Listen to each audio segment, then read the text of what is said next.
Hey there, it's Steve from Serious Keto, and this is the Not So Serious Keto video podcast. Right up front, I want to be really clear that I am not making light of the current situation that we're all in, both with the pandemic as well as some of the financial hardships that many of us are going through as a result of it. That said, I refuse to give in to the doom and gloom that seems to be just inundating us through all forms of media, social media, etc. I'm not going to do that. In fact, there was a video I was watching just briefly the other day. It's a YouTube content creator, and it's on filming and photography and lighting and things like that.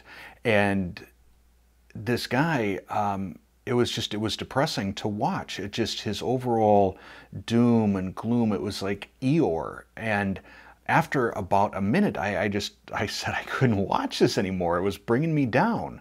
When I did that video last week about staying positive, staying upbeat, staying optimistic, I had one viewer comment to me that he didn't want to. He didn't want to be positive. He wanted to be angry. But I don't know why someone would want to make that choice. If someone said, here's some delicious food, or here's some crappy food, which are you going to pick? You're going to pick the delicious food. If I say, I've got two movies you can watch. This one's going to cheer you up. This one's going to make you sad. Which one do you want to watch? Probably the one that's going to cheer you up. If you think about in your life who you like to be around, probably people that are upbeat and optimistic and make you feel good. You don't want to be around that person that is just a black hole that sucks away your life force with their constant negativity and complaining and worry. So I'm not going to be that person, and I would encourage you not to be that person. And as my way of trying to help you not be that person and to help keep your spirits up as we go through what we're going to be going through now for what it looks like until at least the end of April, I'm going to continue doing these positively themed video podcasts. I'll certainly try and weave in anything that I feel is keto where I can. And I'm definitely not going to get at all political. So if anybody looks at this as an opportunity down in the comments to make some sort of a political statement on one side or the other, I'm probably going to thumb down that until it hits the very bottom of the page. This is just not the time or the place. So with that, I'm going to bring to you my top 10 things that I think are positive or could be positive about this pandemic situation that we're going through. I don't know how to do a David Letterman imitation, so I'll just be doing this in my regular Steve voice. Number 10, no DirecTV guy accosting me at Costco now. I'm tempted to make this number 1. To me, this is the worst part of every trip to Costco, is that DirecTV guy that just starts harassing you the moment you get in. Do not like the DirecTV guy. Okay, I don't dislike the DirecTV guy. He's probably a good person, and it's a hard job. It's just sort of like the in-person equivalent of a telemarketer. If I wanted DirecTV, I would find the DirecTV person myself. I would seek him out. I don't need him trying to flag me down while I'm doing my best to avoid eye contact. Number 9. This is pretty cool. Animal shelters are currently seeing an almost 100% adoption rate. Many animal shelters are out of dogs right now. So people are looking at this as an opportunity, and I don't know why. There's probably some good psychological explanation for it. But people are looking at this as an opportunity to rescue animals from animal shelters. And I think that's great. Every cat or dog that I've ever had as part of my family has come from a rescue shelter. Now, my hope is that this isn't some sort of fickle behavior where people, they've got this emotional need or worry right now as a result of the uncertainty that's going on in their lives, so they adopt a pet. And then a month or two from now, they realize that it's kind of like having another child. It's some work. I hope what we don't see then is people all then taking their animals back to shelters afterwards. So I'm hoping this is a good thing. We'll find out in a couple of months. The number 8 positive thing to come out of all of this is the improved and increased emphasis on personal hygiene. From hand washing, face touching, coughing into your arm instead of into your hands, reduced licking of handrails and or strangers' faces. These are all things that really we should have been doing all along. This is sort of a wake-up call to us. I think they say that it takes 21 or 28 days to establish a habit. So this period that we're going through is long enough that it should establish some of these personal hygiene things as habits. And I'll talk about that more after I get done with number 7. Which of course is a perfect segue to number 7. The improved focus on cleanliness, sanitization, and disinfecting of public places. So any business besides just restaurants and stores and parks, it's a lot like personal hygiene in that it's something we've had a very cavalier attitude about. And there's a couple of side effects to this, I think, besides just the fact that cleanliness is a good thing. You also are going to have some increased job opportunities. If this is going to be a habit and we are all going back to work, this is going to be one more thing that needs to be done, which means one more employment opportunity.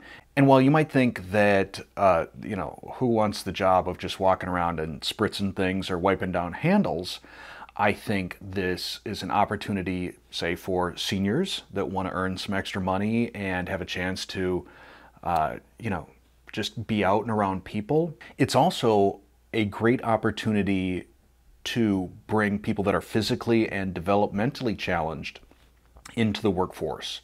So it's something that they can do, that they can feel good about. It adds value. It increases their self-worth.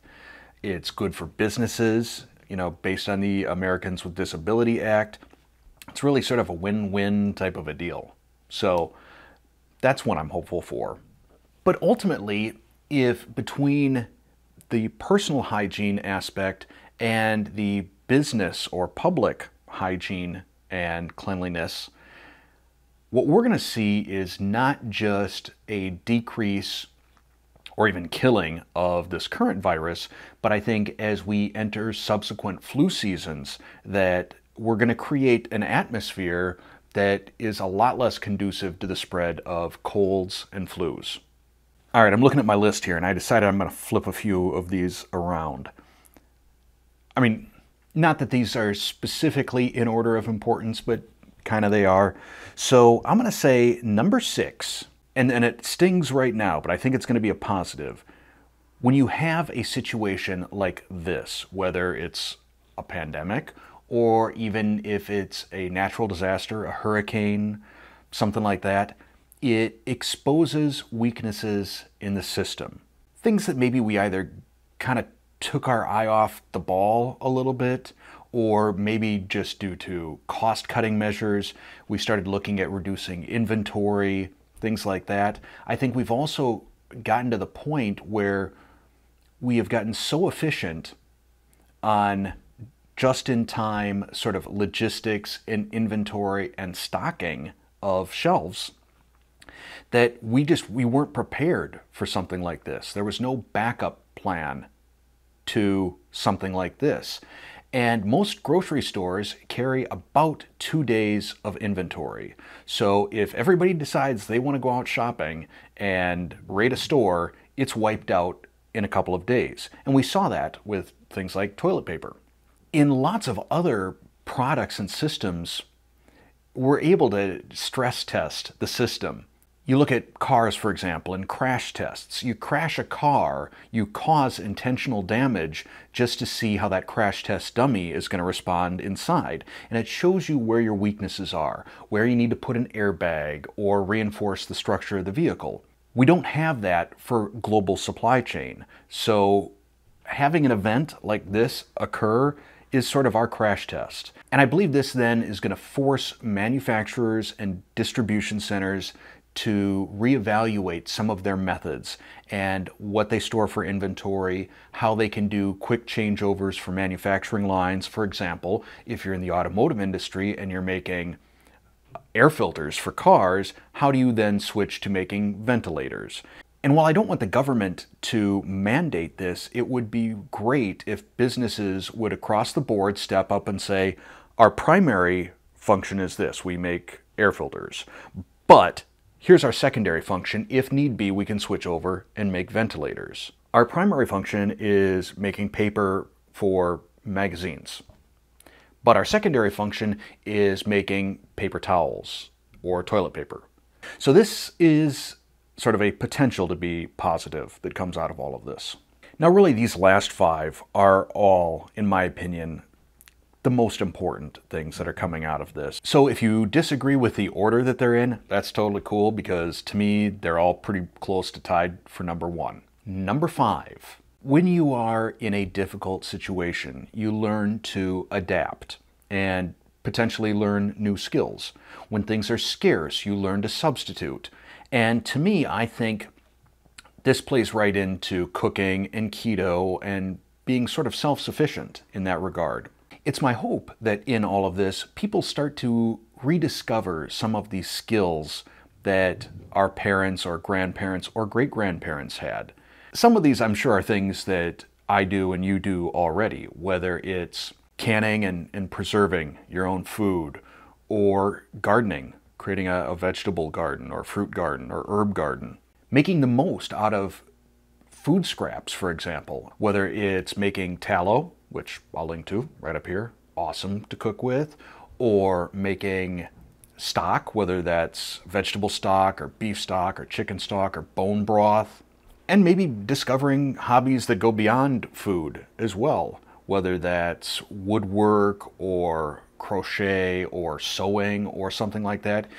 There was a time when so much of what a family had, they had because they provided it for themselves. They made it themselves. And I think it would be great if we kind of got back to that.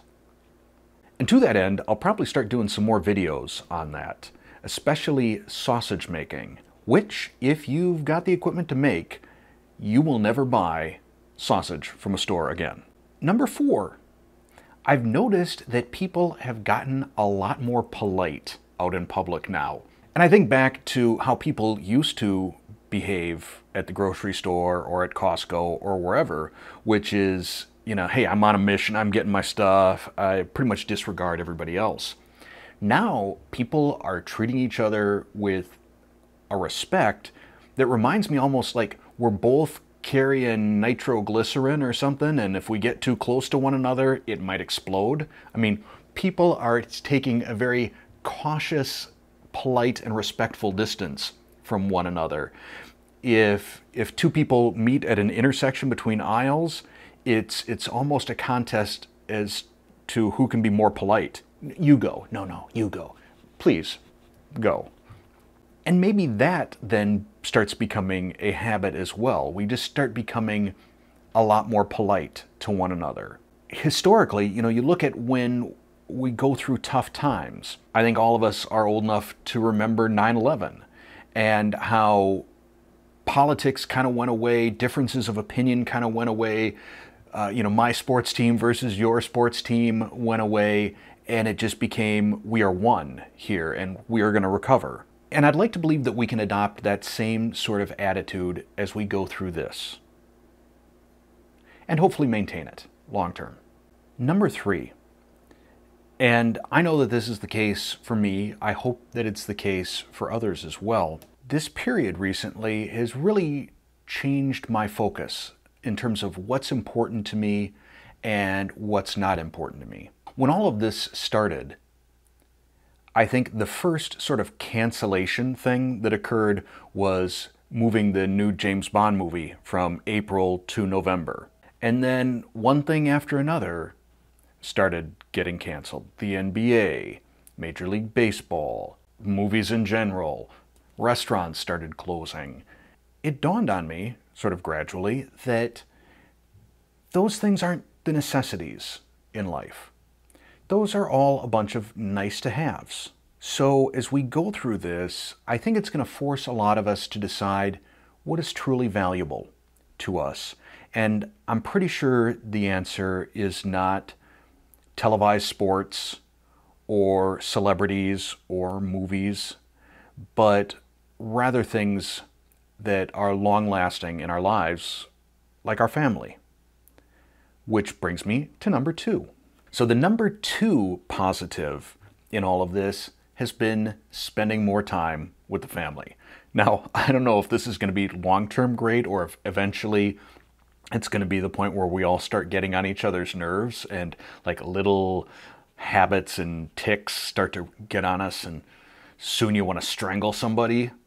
I'm not there yet. And I hope my family isn't there yet against me. We're finding ourselves doing more stuff together and interactive stuff. It used to be that what we would do together is watch a movie or whatever TV series that we're binge watching on Netflix.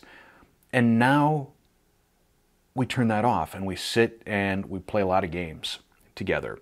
In terms of games, the ones that we've been playing most, we've been playing Clue a fair amount. We've been playing the Simpsons version.